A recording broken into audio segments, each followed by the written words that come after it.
शिवसेनेचे सचिव आणि नेते विनायक राऊत आपल्यासोबत आहेत। आपण त्यांच्याशी बातचीत करणार आहोत। काल नाशिकमध्ये मेळावा झाल्यानंतर बावनकुळेंनी टीका केलेली आहे। बावनकुळे म्हणतात मी उद्धव ठाकरेंना चॅलेंज देतो, समोरासमोर यावं, उद्धव ठाकरेंनी हिंदुत्व कसं सोडलं याची मी 50 उदाहरणं तुम्हाला देईन म्हणून। बावनकुळेंची 56 कुळं जरी आली तरी ते उद्धव साहेबांशी स्पर्धा करू शकणार नाहीत। आणि शिवसेनेचं हिंदुत्व आणि भाजपचं वेगळे हिंदुत्व हे आता लोकांना कळून चुकलेलं आहे। त्यामुळे बावनकुळेंनी उद्धव साहेबांच्या भानगडीत पडू नये।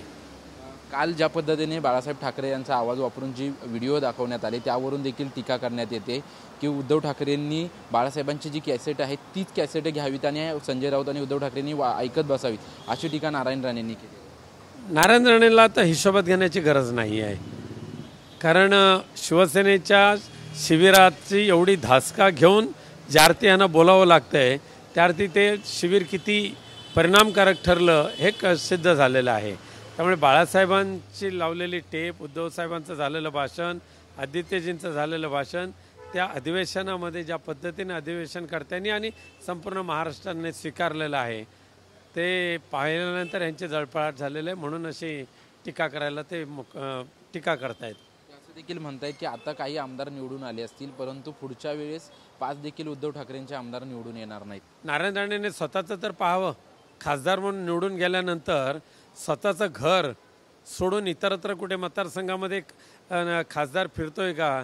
तिथले रत्नागिरीकरांनी बोर्ड लावलेले आहेत, खासदार दाखवा आणि 100 रुपये कमवा। फक्त निवडून आल्यानंतर घर एके घर ठीक आहे, सांभाळ, वय वाढलं आहे, आजार वाढला आहे, आम्ही समजू शकतो, परंतु त्यांनी शिवसेनेची काळजी करण्यापेक्षा स्वतःच्या अस्तित्वाची काळजी करावी। वैभव नाईक यांनी काही फोटो आता देखील पोस्ट केलेले आहेत। ते म्हणतात की जी परिस्थिती बीडमध्ये होते तशीच परिस्थिती सिंधुदुर्गमध्ये होते। काही फोटो ट्विट केले त्याच्यावरती नारायण राणेंना आणि निलेश राणेंना त्यांनी त्याच्यावरती टीका केलेली आहे। काय त्याबद्दल सांगाल? व याच्या अगोदर देखील त्यांनी ट्विट केलं होतं आणि ते म्हणत होते की ज्या पद्धतीने बीडची परिस्थिती आहे त्याच पद्धतीने आता सिंधुदुर्गमध्ये राणे कुटुंब परिस्थिती करण्याचा प्रयत्न करते। खरं म्हणजे बीडपेक्षा संपूर्ण महाराष्ट्रामध्ये आणि देशामध्ये बदनाम झालेला जिल्हा म्हणजे सिंधुदुर्ग जिल्हा होता। आणि त्याचं कारण नारायण राणे आणि त्यांच्या गुंडांकडून ज्या पद्धतीने दहशत, गुंडागिरी, खून, मारामाऱ्या अशा पद्धतीचे प्रकार चालून सिंधुदुर्गाचा लौकिक वाढवला होता त्यांनी, बदनाम झालेला आणि दहशतीचा जिल्हा म्हणून।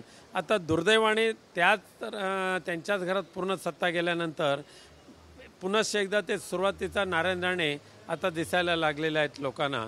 आणि म्हणून काल परवा झालेली कुडाळमध्ये ज्या खुनाची उकल पोलिसांनी केलेली आहे त्याचा छळ ज्या पद्धतीने झाला, त्यानंतर सावडाव कणकवली तालुक्यामध्ये एका सामाजिक कार्यकर्ती जी महिला होती तिला आणि त्यांच्या नातेवाईकांना ज्या पद्धतीने मारहाण झालेली आहे त्याचे फोटो प्रसिद्ध झालेले आहेत, ते पाहिल्यानंतर मान शर्मेने खाली जाते। याच्या अगोदर तुम्ही म्हणतात की याच्या अगोदर नारायण राणे अशाच पद्धतीने करत होते, त्याला कुठेतरी लगाम घालण्याचं काम शिवसेनेच्या वतीने केलं होतं।